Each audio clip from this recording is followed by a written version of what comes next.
El enemigo silente, y aquí entramos ya en materia de glutatión propiamente dicho.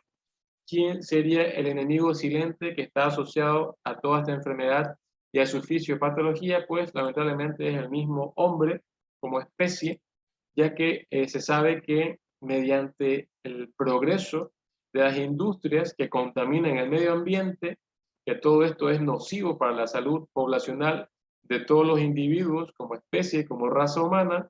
Sin embargo, esto sigue ocurriendo y esto va en aumento. Esta página del teorema ambiental, que se recomienda como para temas relacionados al medio ambiente y contaminación, se sabe que al 2016 ya existía contaminación ambiental que mata más personas que ciertas guerras que han sido vistas en el mundo.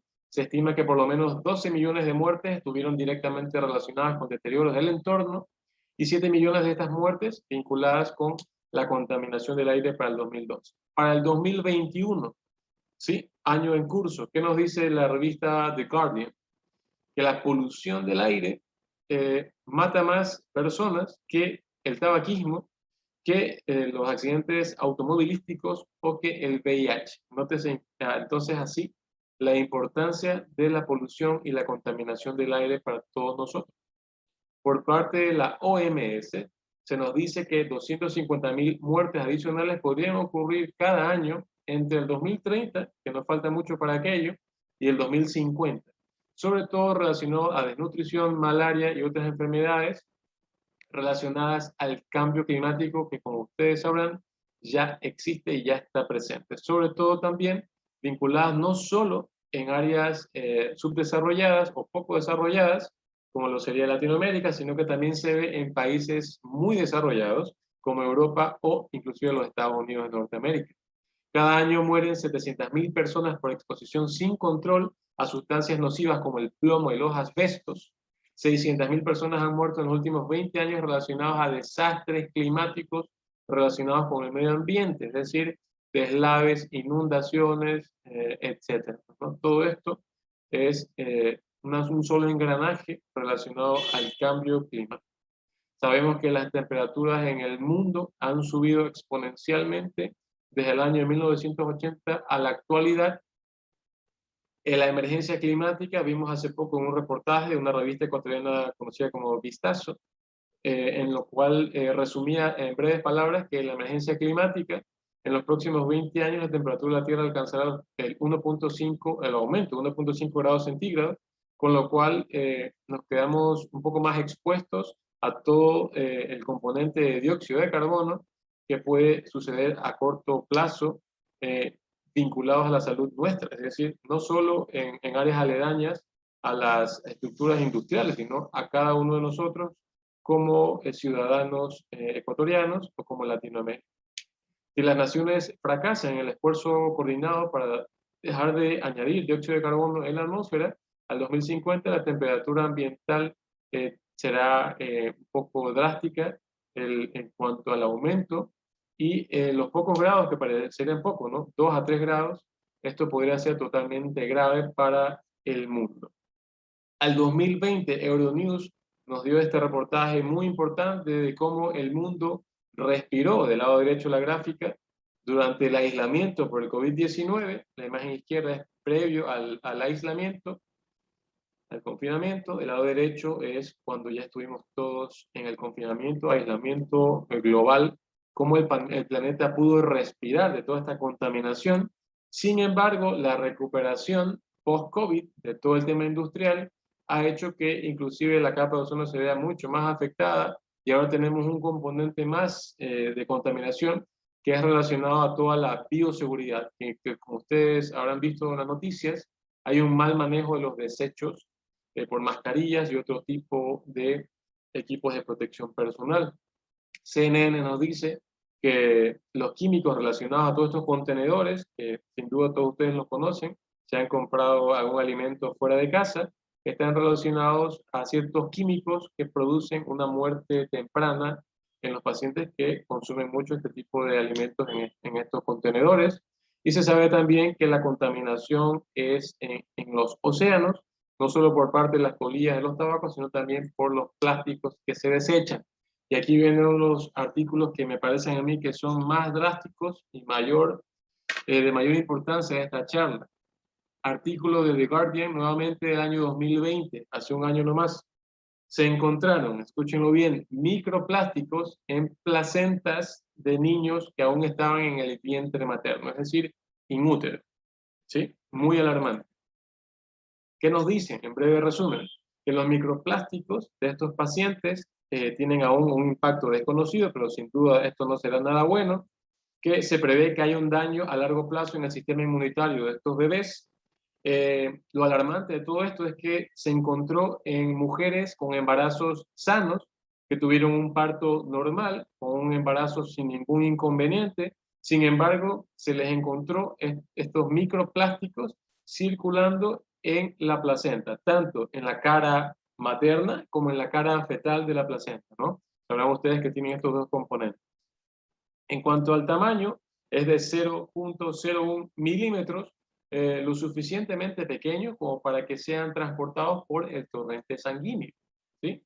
Y con todo esto se sabe que los bebés son expuestos prematuramente a los contaminantes de la polución, con lo cual se sabe que todos estos tóxicos van a hacer alguna repercusión no solo respiratoria, sino de manera general inmunitaria en estos niños. Entonces, así sabemos que desde ya la polución está afectando no solo a los adultos o a las personas mayormente expuestas por estos contaminantes, sino a los seres humanos que inclusive aún no han nacido. Entonces, esto hay que manejarlo con pinzas, esto va sin duda a traer más estudios a futuro, que esperemos poder compartirlos con todos ustedes. Estudios científicos relacionados a glutatión y al asma bronquial.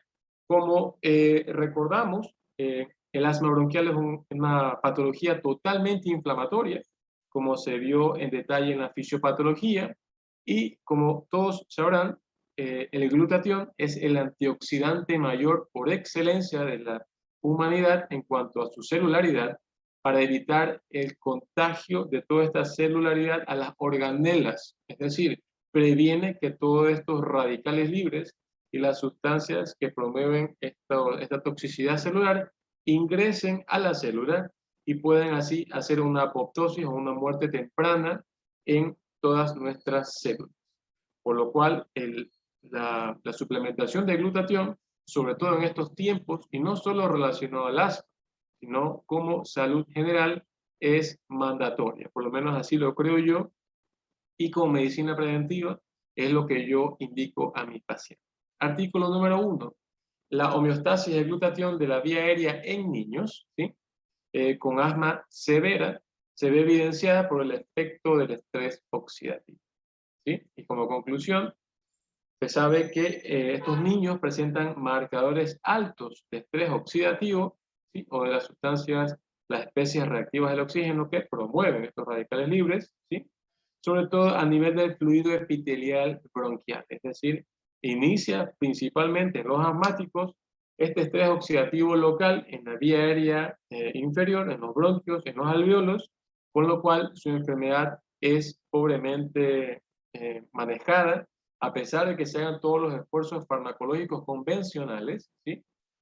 Puede incurrir incluso en un tipo de gravedad por su enfermedad.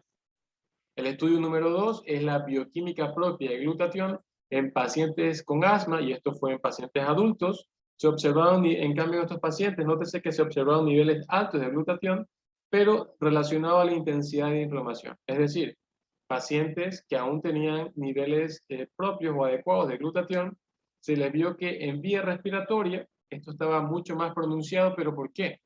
Porque había mayor cantidad de estrés oxidativo, es decir, de inflamación, con lo cual hacía un reclutamiento del aparato respiratorio de mayor cantidad de glutatión para hacer frente a toda esta inflamación y a todo este estrés oxidativo que causa finalmente un daño epitelial de todo el árbol bronquial. Finalmente, como ustedes sabrán, si no hay una suplementación adecuada, este glutatión, que inicialmente se lo encontró en niveles altos, finalmente va a sucumbir a el efecto nocivo y tóxico del estrés oxidativo, con lo cual el daño va a ser mayor y por ende la sintomatología va a ser mucho más florida y pobremente manejada. El resumen de todos estos estudios científicos, como ustedes lo han escuchado el día de hoy, nos dice que un paciente sano tiene un equilibrio entre los antioxidantes, que principalmente está liderado por el glutatión, frente a los oxidantes o a todo el estrés oxidativo ambiental, que si esto es en una forma controlada, pues estamos en una armonía o una homeostasis del paciente, como lo expresa la balanza.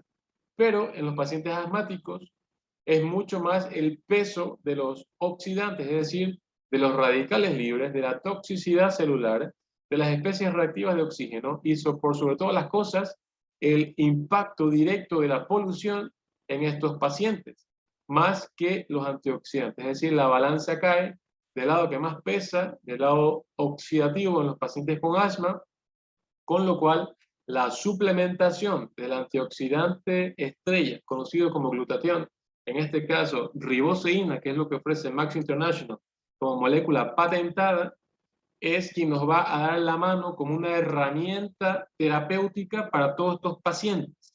¿Sí? ¿Qué es lo que les quiero decir? Que si bien es cierto, el paciente va a necesitar de su manejo diario, ¿sí? De sus bronquiodilatadores, de su control con el médico, pero si este paciente es correctamente suplementado, independientemente de la edad, ¿sí? Y de la agresividad de su enfermedad, va a tener un mejor desarrollo, un mejor pronóstico y menos crisis asmáticas si se controla también el tema ambiental relacionado al antioxidante.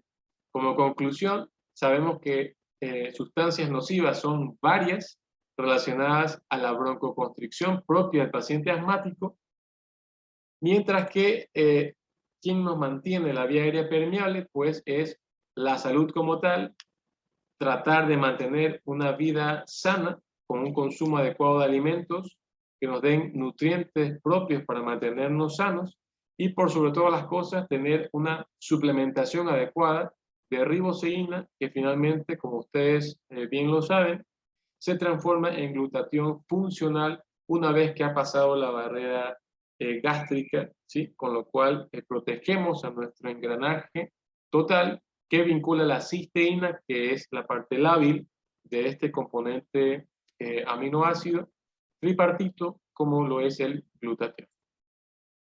Así se sabe que Max International en Ecuador nos ofrece una gama amplia de antioxidantes, ¿sí? Como para tener en cuenta al momento de tratar a un paciente, entre esas Max One Cellgevity, Max GXL, que es únicamente la fórmula N-acetilcisteína o NAC, ¿sí?